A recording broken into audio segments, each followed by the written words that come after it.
Assalamu alaikum. Bienvenue dans cette série de vidéos mathématiques, format exercice, traitant des situations classiques et des techniques incontournables pour les élèves de terminale sciences mathématiques. Exercice 1. Afin de bien profiter de cette vidéo, n'oubliez pas de la mettre en pause, de faire l'exercice avant de passer à la comparaison avec les solutions proposées.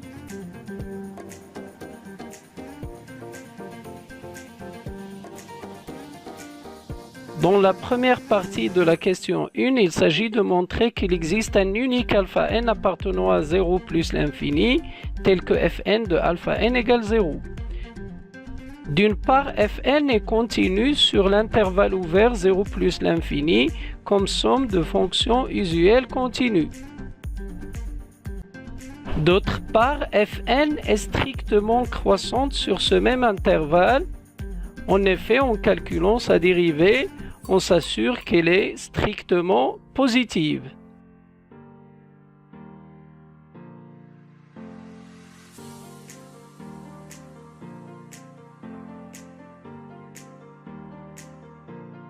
D'après le théorème de la bijection, on déduit que fn est une bijection de l'intervalle ouvert 0 plus l'infini vers l'intervalle ouvert image fn de 0 plus l'infini.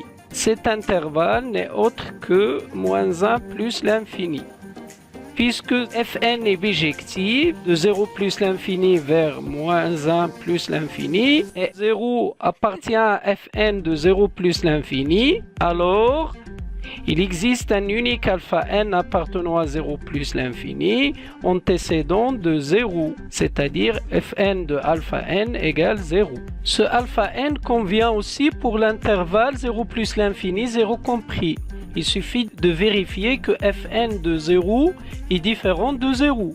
Passons à l'étape suivante. Il s'agit de montrer que alpha n est compris strictement entre 0 et 1.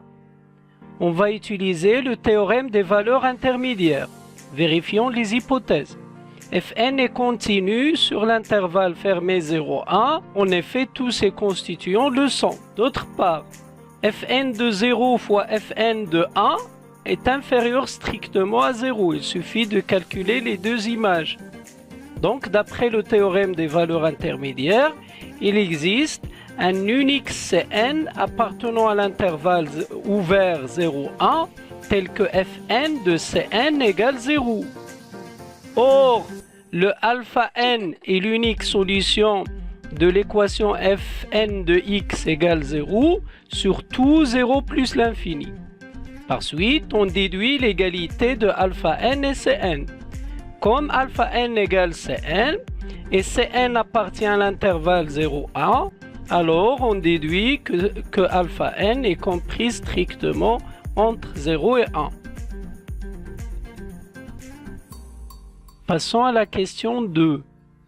Dans une première étape, il s'agit de montrer que la différence fn plus 1 de x moins fn de x est strictement positive pour tout x appartenant à l'intervalle ouvert 0,1. On commence par calculer la différence fn plus 1 de x moins fn de x.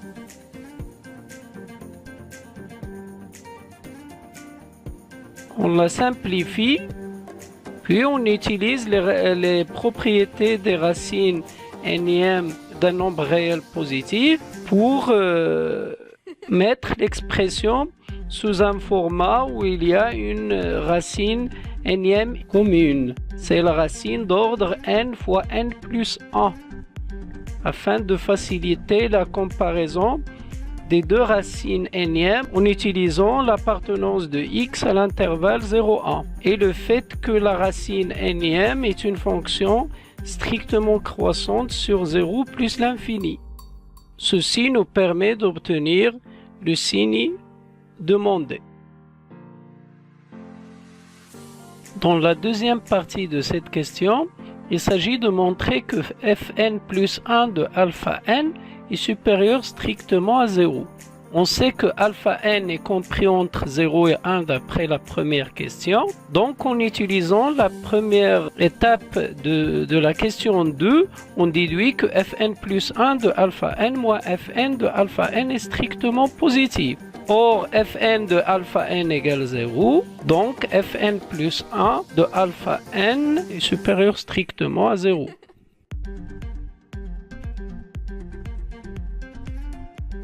Dans la troisième question, on va commencer par montrer que la suite alpha nn est décroissante.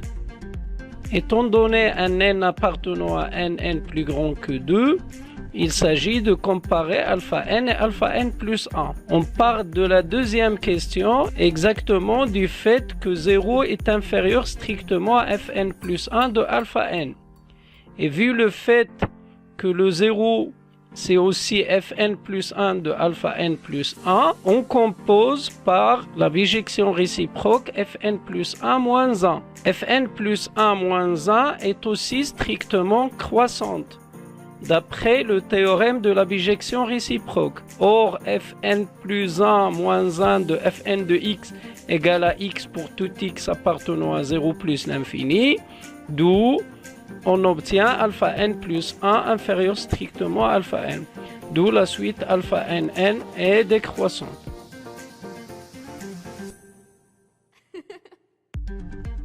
Pour la deuxième partie de cette question, on a d'une part alpha nn décroissante et d'autre part elle est minorée par 0 d'après la première question, donc elle est convergente.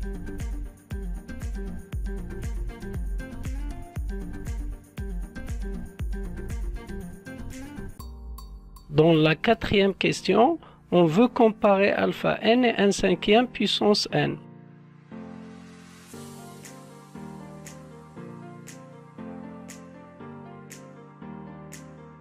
Une technique consiste à calculer d'abord l'image de 1/5 puissance n par la fonction fn. On se rend compte que cette image-là est strictement plus grande que 0. Mais 0, c'est aussi fn de alpha n. Alors on applique la bijection réciproque fn-1 aux deux membres de l'inégalité et on utilise le fait que fn-1 est aussi strictement croissante comme fn, et pour conclure on utilise le fait que fn-1 rend fn égale l'identité. Ainsi on obtient alpha n plus petit que 1/5 puissance n pour tout n plus grand que 2.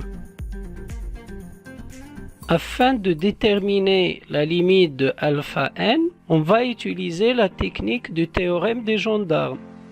D'une part, alpha n est inférieur strictement à 1/5 puissance n d'après l'étape précédente, mais alpha n est aussi plus grand que 0 d'après la première question. Donc on a encadré la suite alpha n par deux suites qui tendent vers la même limite.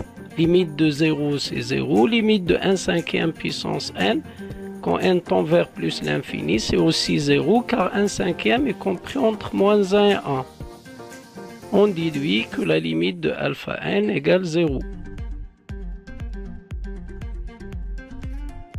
Dans la cinquième question, la procédure limite de racine n de alpha n quand n tend vers plus l'infini égale limite de racine n de 0 quand n tend vers plus l'infini égale 0 est fausse. En effet, on ne peut faire tendre l'indice n de alpha n vers plus l'infini et demander à l'ordre n de la racine n de rester fixe et d'attendre. Une technique adéquate consiste à utiliser le fait que fn de alpha n égale 0 pour obtenir racine n de alpha n en fonction de alpha n, puis déduire après que limite de racine n de alpha n égale 1/5 en utilisant le fait que limite de alpha n égale 0. Enfin, j'attire votre attention sur le fait que la suite qu'on vient de traiter est un peu particulière. En effet, elle provient d'une famille de fonctions. Ils n'ont pas d'une seule fonction. Deux termes différents de la suite proviennent respectivement de deux fonctions différentes. J'espère que cette vidéo vous a été utile. N'oubliez pas de voir mes autres vidéos. À la prochaine. Au revoir.